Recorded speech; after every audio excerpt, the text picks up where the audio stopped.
Greetings, everybody, and welcome to another episode of SeptumSin versus the World. I'm SeptumSin. I am joined here by Kotobuki Jake, my co-host.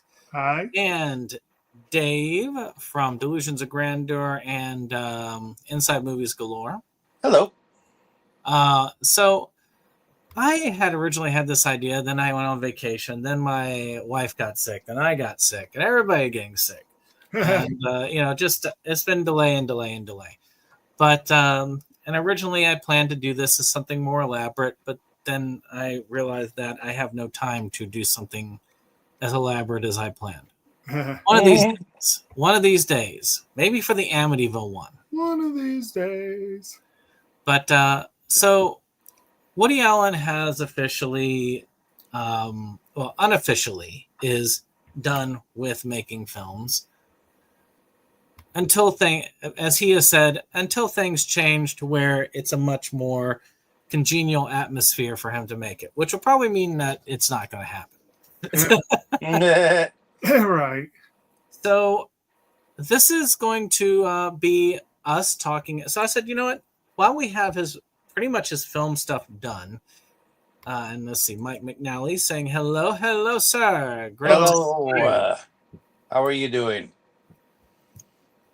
You are at the ground floor as we are doing a group of podcasts that is going to cover all of his acting and directing feature-length films, with a little smattering here and there of his writing credits, most of them, like 90% of them. This one was a writing credit in name. A writing and acting credit. Yep, acting. Introducing credit. Yes. Introducing Woody Allen. So we got his first real full acting credit, and on top of that, we have this from a screenplay that he wrote. Now, Woody Allen had been a comedic writer. He had written for several shows and was trying to break in. And this was one of those first break-ins. He was doing this, according to an interview he did. He actually decided to do this on a whim from something a friend had said, hey, why don't you come and do this? And that led to him being on a film that he says repeatedly that he dislikes. So What's New? Pussycat, starring Peter Sellers, and a pretty decent smattering of actors. Yeah. Well, also Mr. Lawrence of Arabia, Peter O'Toole, I believe. Yes. The Lawrence of Arabia, this film is not. Right. Yeah. And of course, Rami Schneider. Mm-hmm. So we have Paula Prentice, Ursula Andress. It's actually a pretty nice cast. Yeah. And this is the tale about a man who comes to a psychiatrist. The psychiatrist, he tells the psychiatrist, hey, I'm having this problem. Women love me. I love women, but I want to settle down. And no, he doesn't know how he feels about settling down because his affianced is repeatedly asking him about marriage. Well, yeah, more to the point, he really likes this girl and he doesn't want to cheat on her. And he knows that he will. And this is one of those things that's interesting enough. And I'm not going to go too far into this right now because I'm going to give y'all a moment to talk about this. So I'll start with you, Dave. Was this your first time watching What's New Pussycat? Had you heard about this beforehand? I have known the title in the back of my mind. Didn't know who was involved with it entirely. But I have heard the What's New Pussycat song for it by Tom Jones more than I saw them than I was able to watch this movie, and I know Peter O'Toole for much more than this. So, I mean, I remember him from from when he was an man in a movie that I like called High Spirits. But I also know him from Camelot as King Arthur. I think that was him. And I think he's also played in Don Quixote. Or was it a Man of La Mancha? A Man of La Mancha. I believe that was him. Huh. Pretty positive. Let me have a look here. Yeah. I'm pretty sure that the Man of La Mancha was him. The original Man of La Mancha musical, at least. Yeah, yes. He plays Don Quixote de la Mancha, Miguel Cervantes, and Alonso Quijana. Yeah. I'm Don Quixote, I'm Lord of La Mancha. But this is my first time with this. I feel like this is like in the category of like the Great Race, it's a mad world, Rat Race. Just because not because that they were all on a journey, but there were a ton of people involved in this, and then it was just like a madcap at the very end with a whole bunch of racing around, you know. So to me, this is in that vein of category where you know it just goes mad for a moment, you know, a little crazy, you know. So. Yes, we all deserve to go slightly mad now and again. But this this was done at like a time when James Bond was a big thing.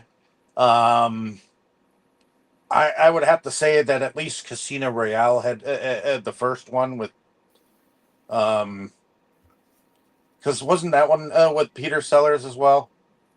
The original one that was not redone. Well, the original Casino Royale brought back a lot of the people from this movie. You have Peter Sellers, Peter O'Toole, I think Paula Prentice, Ursula Andress, and Woody Allen all starred in that one too. Yeah. So more. And James Bond was mentioned in here too. Just as in the parachuter that dropped in for whatever. I feel like she was supposed to represent Pussy Galore or something like that, or I don't know. But that's something like that anyway. Regardless, it was a whole lot of fun. Different to see Peter O'Toole play this like character who just couldn't help himself get accidentally involved with all these women. Oh, and his psychologist trying to sniff his way into them as well. So it was interesting. Good. And how about you, Jake? Was this your first? I'm pretty sure it wasn't your first time watching this. No, I'm almost sure this is one that my dad showed me many years ago. If I remember correctly, I think he had a bit of a fondness for the movie, but I never loved it. I had largely forgotten it. I've always associated it with Casino Royale. I think he showed them to me at about the same time. And of course, Casino Royale has a reference to What's New Pussycat. In addition to stealing all the cast, they have a throwaway joke about the theme song. So I've always associated the two. And this one has always paled by comparison for me. I hadn't seen it in a long time, but I had a copy I picked up on one of the Kino Lorber sales. And so this was a great opportunity to watch it. But I also ended up watching it with Brandon too. So I ended up watching it twice.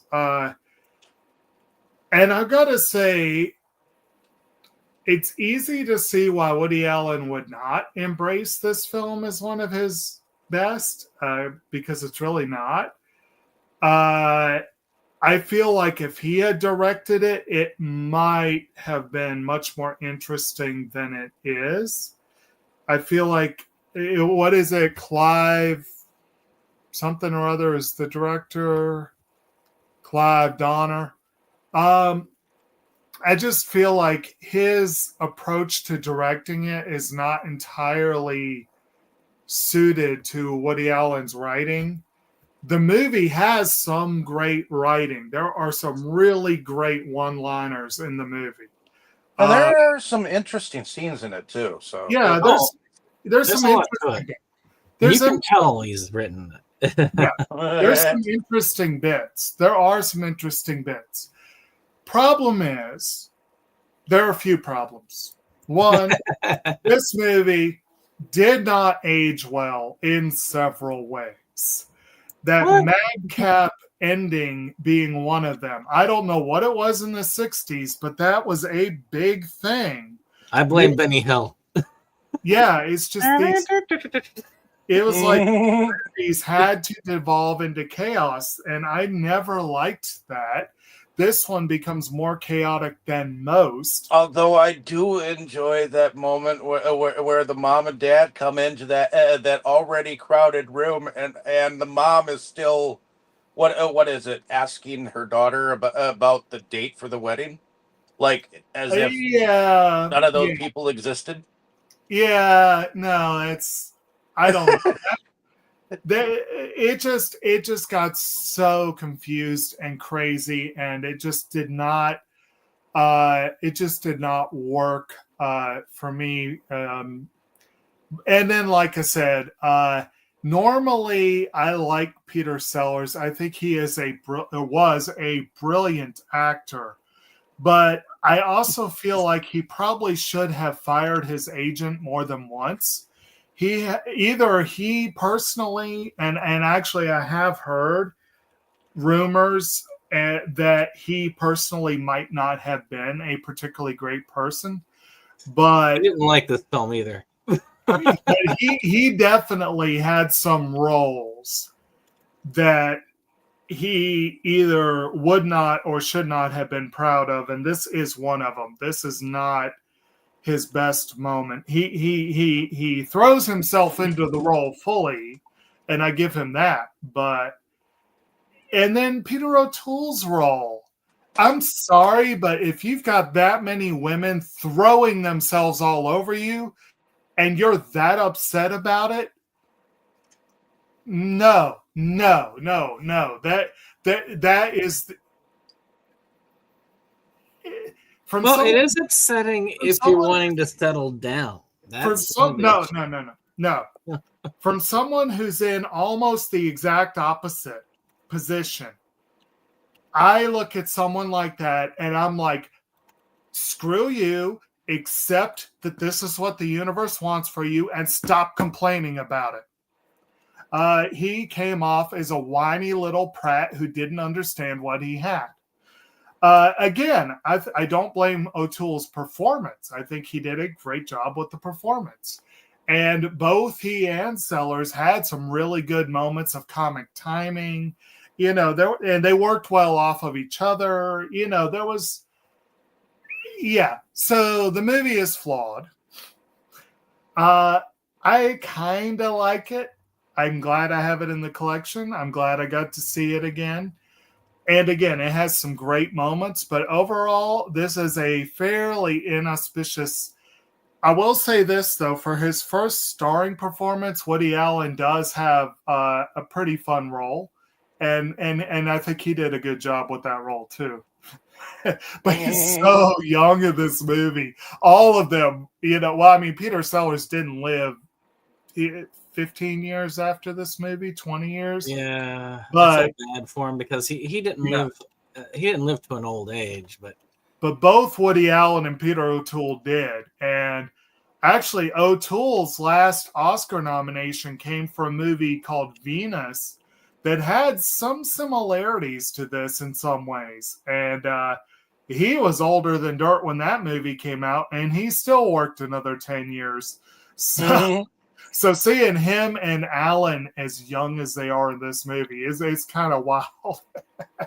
Yeah, it is. I had to double take for a moment to see Peter O'Toole is that character, you know. Although he is 2 years older here than he was with Lawrence of Arabia, so yeah. Mhm. Yeah. Yeah. Now, there are some things that you can look at here and you can see Woody Allen's writing and some of the tropes that he does carry on. Right. He does like the slightly perverted characters, but Yeah. that's not a surprise looking at Woody Allen. He is weird that way because like he's got that perverted sense of humor, but he's also weirdly prudish, and it's this weird dichotomy to most of his movies. You know what I mean? Yeah. And that is one of the things that he does, and he does like to have that ladies' man. It's usually Tony Roberts that plays the ladies' man type. Mm-hmm. That's usually his friend. He's usually good friends with this guy, and the guy is almost always cheating on or macking on other people's women and stuff. Mm-hmm. But those are character tropes that do appear in a lot of his comedies.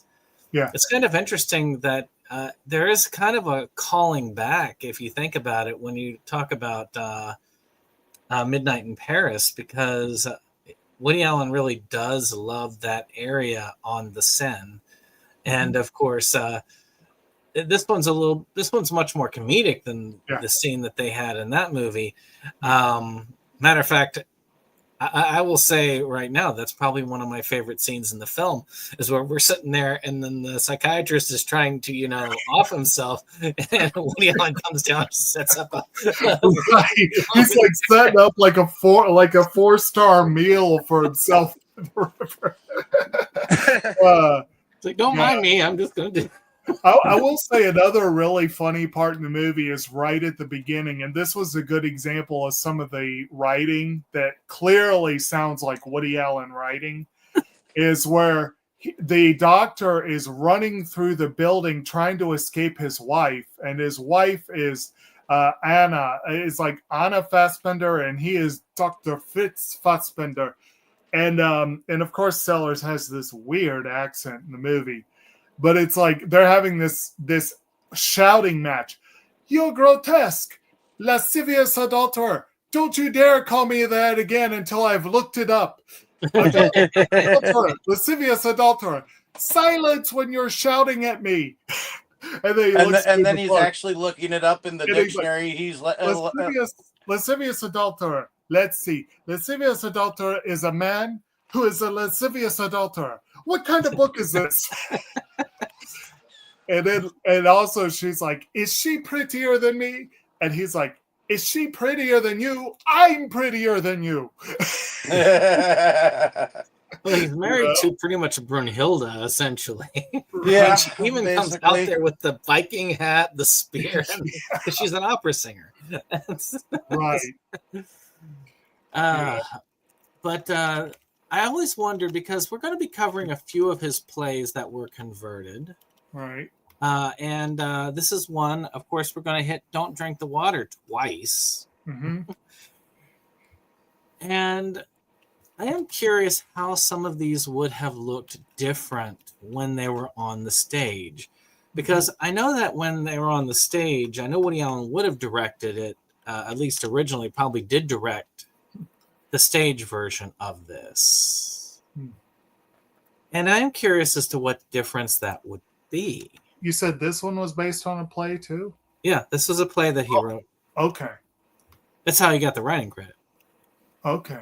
My guess is that somebody else went into the writing and altered it a bit to, to play to the actors and so on, as you do in these types of things. If I remember correctly, I wouldn't surprise me if Peter Sellers himself probably altered some of his dialogue. Which, I mean, I don't know how much he would have, because, good God, that character was a cartoon. Oh, this says he was recovering from a heart attack when he made the movie. That's something.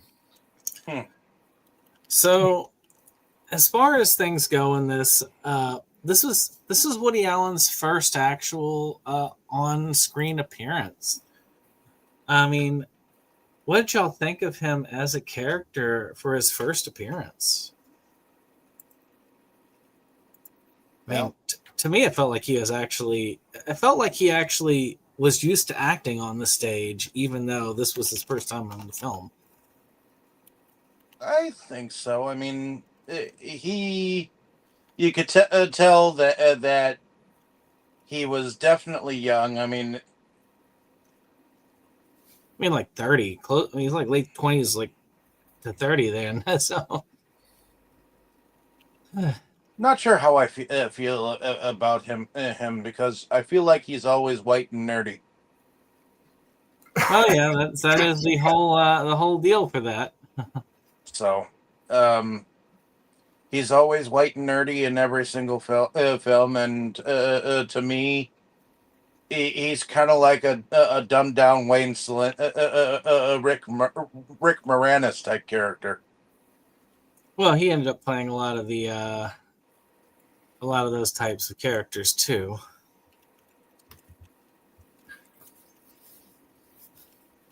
When it came to it, I mean, I've been watching SCTV, right, and it's been a while for that. But yeah, I mean, I remember watching it a couple of times with Rick Moranis, and of course, he played different characters, and I'm sure Woody Allen could have as well. Played different types of characters than the nerdy ones, but he has played different characters, no doubt about it. But it's like a lot of actors, really, when you look at it, Rick Moranis is one of them. They do tend to play variations on a theme, and Harrison Ford almost always plays Harrison Ford. Keanu Reeves almost always plays Keanu Reeves. They play variations on a theme, and sometimes those variations get pretty far off from the center. But they're definitely not chameleons in the sense that some actors can be. And Woody Allen's style was based off of a couple of different things. Right. He liked his early movies, according to him, were based off of two basic comedians, Groucho Marx and Charlie Chaplin. Which I could see some Groucho Marx in some of this. Oh, absolutely. I resent that remark. I mean, shoot, that scene on the set, that is right out of a Marx Brothers film. Right. I could see that in a Marx Brothers film. Especially with the slapstick going on afterwards. Yeah, like his early films did have a lot more slapstick, which might be more where the Charlie Chaplin comes in. The later films got a lot more wordy and cerebral, and the Marx Brothers really did keep that end up pretty well. They had the slapstick as well, but I feel more the Tramp than anything else. Yeah. And when you look at that on top of a lot of the other stuff that we're going to cover, it's going to be interesting. I mean, he was good friends with Groucho Marx, which is also kind of fun to look at when we're talking about this. I am curious how this is going to go for us as we move forward. I think one through line of a lot of Woody Allen's characters and a lot of the quote Woody Allen characters in his movies, I always think of that quote from Groucho Marx, and I feel like it applies fully to these characters. The quote that I would never want to belong to a club that would have someone like me as a member. Definitely seems to fit, That is true. I'm looking through a lot of these films that we're going to cover. This is kind of our first attempt at this, but we're going to get to old hat by the end of this. There are a lot of these films to cover. Right. Yeah. By the time we get to the end, it's going to be like, oh, we're there. I mean, I think all of us looked at the acting. I felt like the acting was a bit over the top for Peter Sellers, and that's saying something. A bit. But otherwise, even though I think that everybody was directed to go over the top to at least a degree, Yeah. it's just Peter Sellers was so over the top that I feel like every single one of them had to be a little bit zany for how Yeah. roller coaster this film was. Like the first act of it was almost like a straightforward film until she started cheating on him with Woody Allen's character and vice versa. That's when it started getting more madcap because I do enjoy that moment where Peter O'Toole has come into her teaching English, and all the people are repeating what they're saying. Yeah, that was kind of interesting. The I will say Romy Schneider was sort of I guess you could almost say she might have been sort of the straight man in the movie if there was one. Most of them were kind of zany. She was one of the more anchored ones, I guess you could say.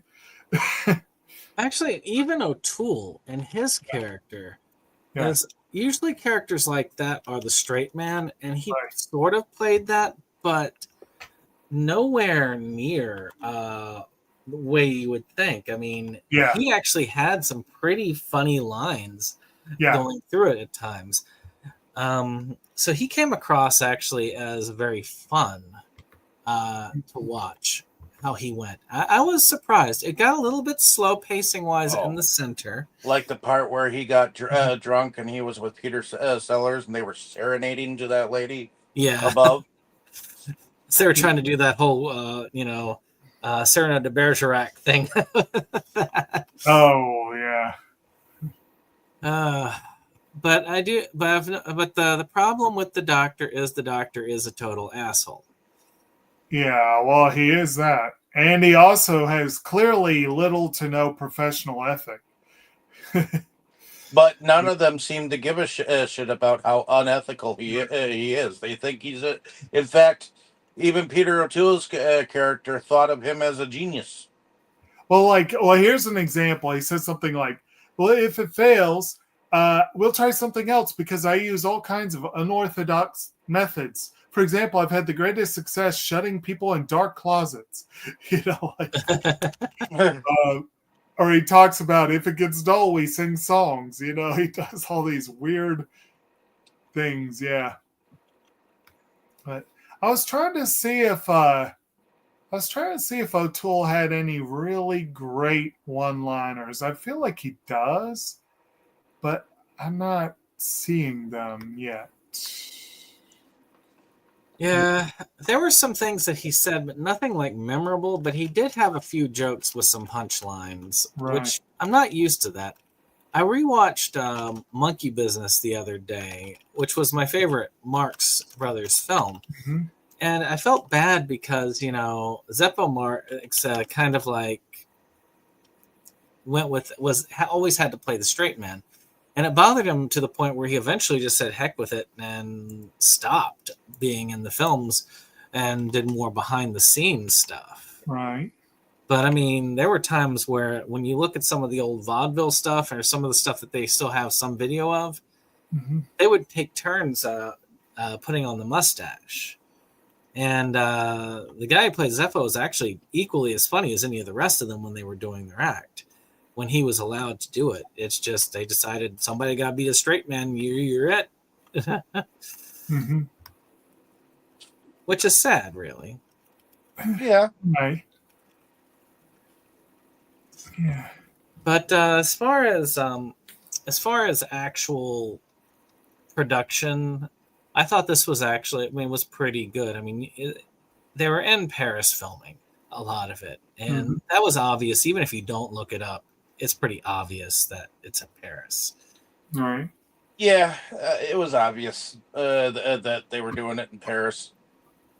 especially when Peter Sellers went to do his funeral scene. Yeah.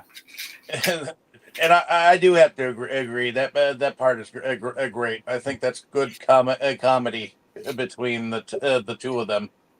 Oh, and Brandon mentioned, I think you mentioned Midnight in Paris.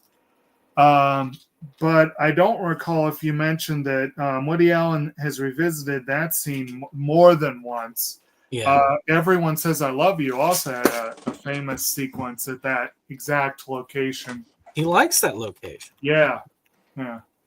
He's probably, has he had more where he's done that? I feel like there might be one more. There might be. We're going to find out as we go. I'm sure. We will. We will.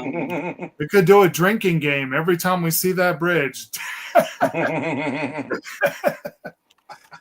But I mean, the way it's constructed is pretty nice overall. I think that it is sad to see some of it, go where it's going, but it is kind of fun that we begin in Paris and we end in Paris. Because I want to say, I know the last one's in France, and I'm sure Paris is there. And you want to bet that in that film, there's going to be that bridge right there. Yeah. Oh, you talking, was it Coup de Chance or whatever? Yeah. Yeah, it wouldn't surprise me. So, I mean, or it ends in France anyway, regardless of what happens there. So, I am interested to see where we go from there. I mean, we had some fun. We had the racing scene where they go in the cars at the end.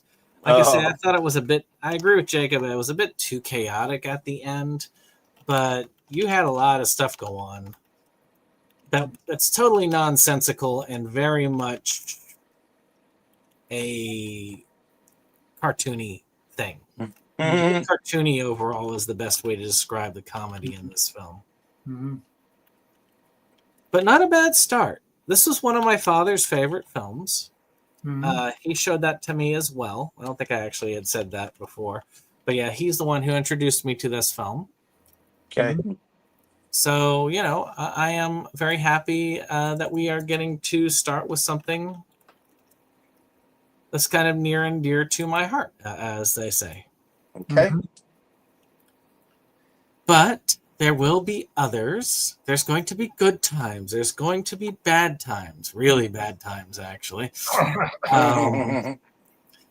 But I think that we're going to all come out of this with a new appreciation for Woody Allen or a new hatred for him, one or the other. So, Dave, you're the one who probably has the least exposure to Woody Allen right now. Yeah.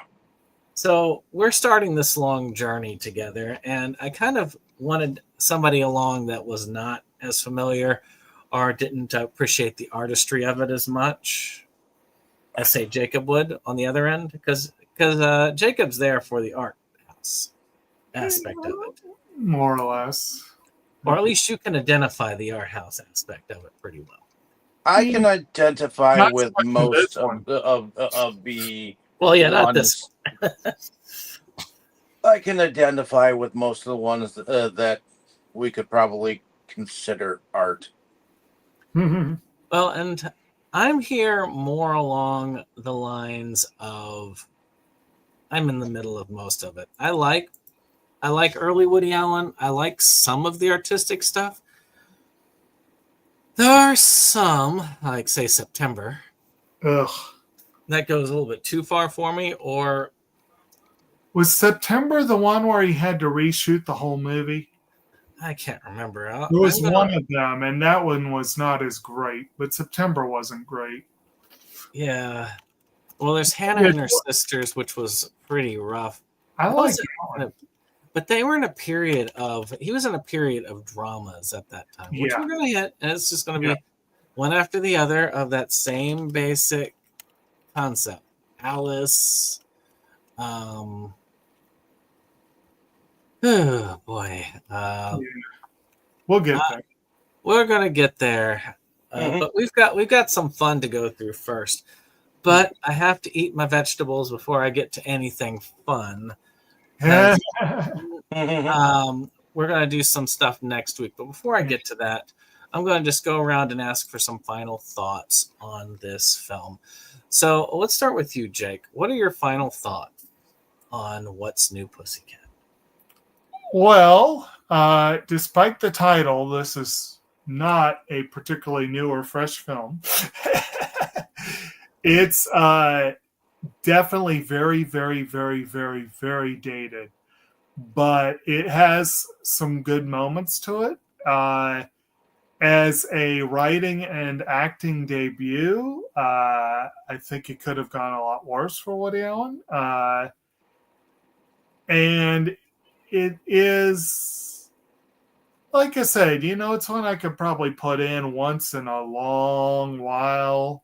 I could see this being a good, like, lazy Sunday afternoon movie to have in the background, that sort of thing.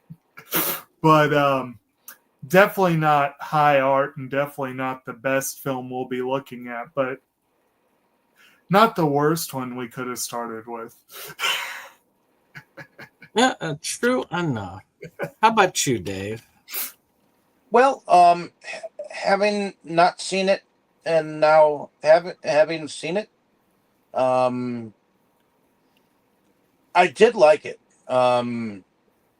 Maybe probably more than Jake does. Maybe particularly because of all the women that seem to fling themselves at Peter O'Toole, and He doesn't know even though he is kind of a tool in here, but I mean the fact that he's in love with Carol, who seems to fall in love with him. I do enjoy their constant battling to get together, even when they finally get married and they're still arguing with each other. Mm-hmm. To me, this, like I said, it kind of reminds me of the madcapness in The Great Race, or Around the World in 80 Days, or Rat Race. Films of that nature. Even your one from the Disney catalog that. Oh yeah, that one. Yeah, it's in the vein of that. Mm-hmm. The silliness of what they did back then. They don't do it as much in this day and age, but I enjoy films like that. So, I mean, who would have thought that this kind of movie would have actually been put together, and some of it works, some of it doesn't. Yes, some of it has aged, but I don't think it has aged as much as you think. I think there are still audiences for it. So, oh yeah. And yeah, for me, it's a great place to start. It's actually a little bit of an introduction to the comedy, and we get to see a lot of those different tropes that we are going to see again and again. We get to see that bridge in Paris. We're coming back there. We get to see, we get to actually see the Peter O'Toole character in different incarnations again, and we kind of get to see more of Woody Allen's character, almost having a little bit more of Peter Sellers' character involved with him, but because his character here was far more reserved Mm-hmm. than his characters usually are. They're not usually as outgoing as the Doctor, but you can tell that there's a little bit of the Doctor in a lot of Woody Allen's characters going forward. Mm-hmm. And I am looking forward to it. What I'm not looking forward to is our next film.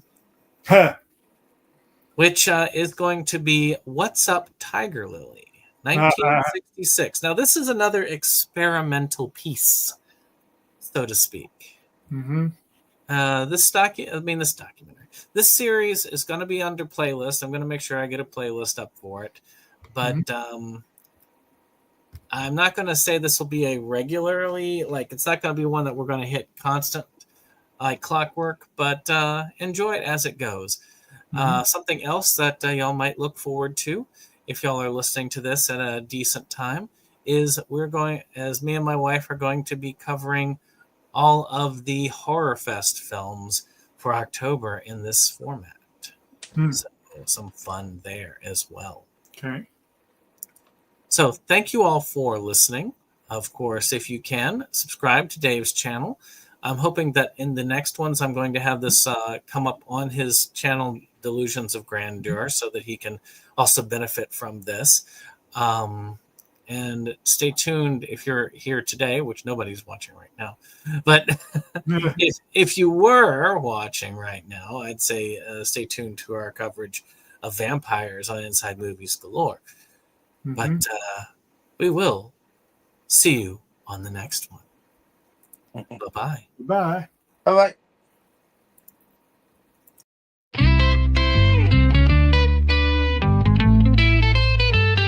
SeptumSin versus the world. It's that place for all the boys and girls. You'll feel real safe, you'll feel real warm. It's a cozy place to ride out the storm. SeptumSin.